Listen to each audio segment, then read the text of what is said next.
How's it going, and welcome back to another video. So a lot of you guys may have seen photos just like this, but some of you guys may not know how exactly you're supposed to capture a photo like this. Well, first of all, you need to be able to take a picture and see the stars, and that requires a few things. You need a fast lens, f2.8 or faster. You need a tripod where you can set your camera down and do a long exposure. And then you need a high ISO, about 2000 to 2500. And then you need to take pictures of stars for like an hour, maybe an hour and a half, to get the desired movement. And so as we click through these pictures here, you can see how the stars move, and that's what we want. So we edit all these pictures the same, and then we export all of them out, open them up in a program like StarStax. It'll do a lot of the heavy lifting for you and give you a nice image like what we saw here. However, this photo that you're looking at is not the result of that process, because I screwed it up. The result of that process is actually this here. The time that I left between shots was way more than it was supposed to be, so I ended up with these big gaps that even StarStax couldn't fill. And so after much deliberation, I ended up with the photo that you guys saw at the beginning of the video, but in that process I figured out how to fake it. So let's get on with faking star trail astrophotography. All right, first thing you want to do is take a picture of the stars, but with this method, you only need one photograph. So we're going to take picture number 66 down here, and that's going to be the one we're going to edit. So it's already been edited for color for the most part, but if we wanted to, we could change some things around to get the foreground looking how we want it to look. That's all this picture here is going to be used for right now, is getting the foreground how we want it. I'm happy with that. So what I'm going to do is right click and create a virtual copy of that exact same photograph. So it's got this little flag here down on the corner. That means it's a virtual copy of the same photo. And now what I'm going to do is edit this one for the sky. We want this picture to be as low noise as possible, because as we copy and stack the images, all that noise can cause some problems. So what we're going to do is edit it to where the black is as black as possible and the noise is as low as possible. But something you may be wondering is, why are there so few stars in the sky when I've seen some crazy looking pictures of the Milky Way galaxy? Well, if we took the whole picture of the Milky Way galaxy and striped it across the sky, it would be a big nasty mess. It doesn't work. So you want fewer stars in the sky rather than tons of stars. So we're gonna denoise it a bit, even if that eats some of our stars up. All right, so that'll probably be adequate for this demonstration. So what I'm going to do is I'm going to, in this picture for the sky, I'm going to go ahead and crop out the foreground. So now we're going to export both the foreground and background image. All right, so now we're going to open up Photoshop.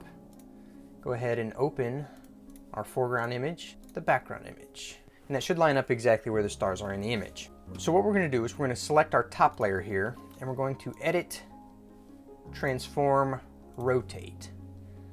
Now, if you hold the Alt key, this little button comes up here, and that allows you to pick where you want to rotate the image around, where the center of the rotation is going to be. So what we want to do is just pick a single star, and that's going to be our fake Polaris, or North Star.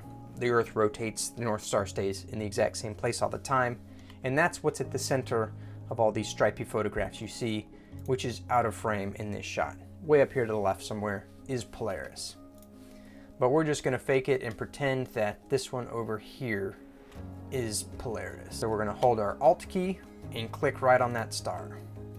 And if you look up here, you can see the X and Y coordinates of where we chose to rotate around. So I'm actually going to take a quick snip of that, so I've got it just in case I need that reference point in the future. And then we can rotate this by a very, very small amount. So we'll do 0.05 of a degree.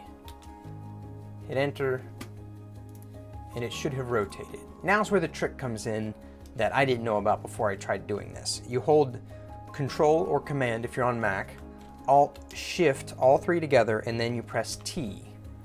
That creates a copy of the layer and does the exact same thing that you last did to that layer.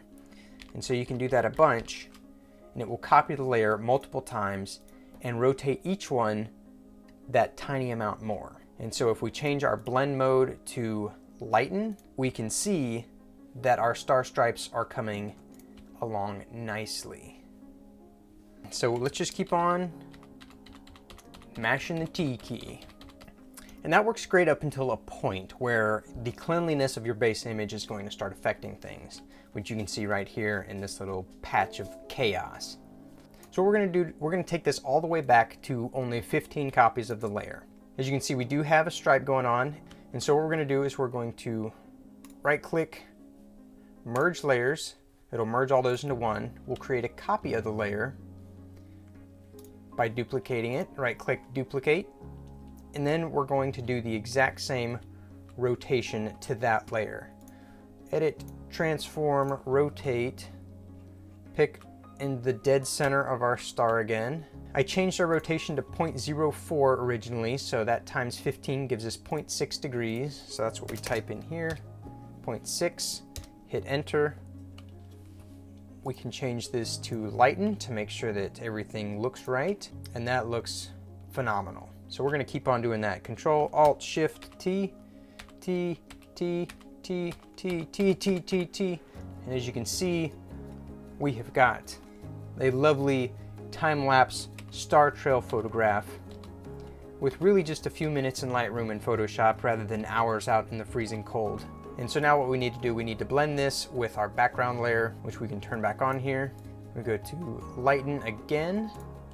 Looks like we need to move some stuff around here to get our starting point right. Boom, and there we go, and it only took a few minutes. And it really didn't, I mean, the computer really didn't chug when you're dealing with that many layers when it's copied that way. And you've got a cool looking photograph just like that, totally cheating, beautiful. And there's our fake Polaris up there in the corner. So if you guys like that video, go ahead and hit that like button. Go ahead and subscribe if you haven't already, and I'll see you guys in the next one. Thanks for watching.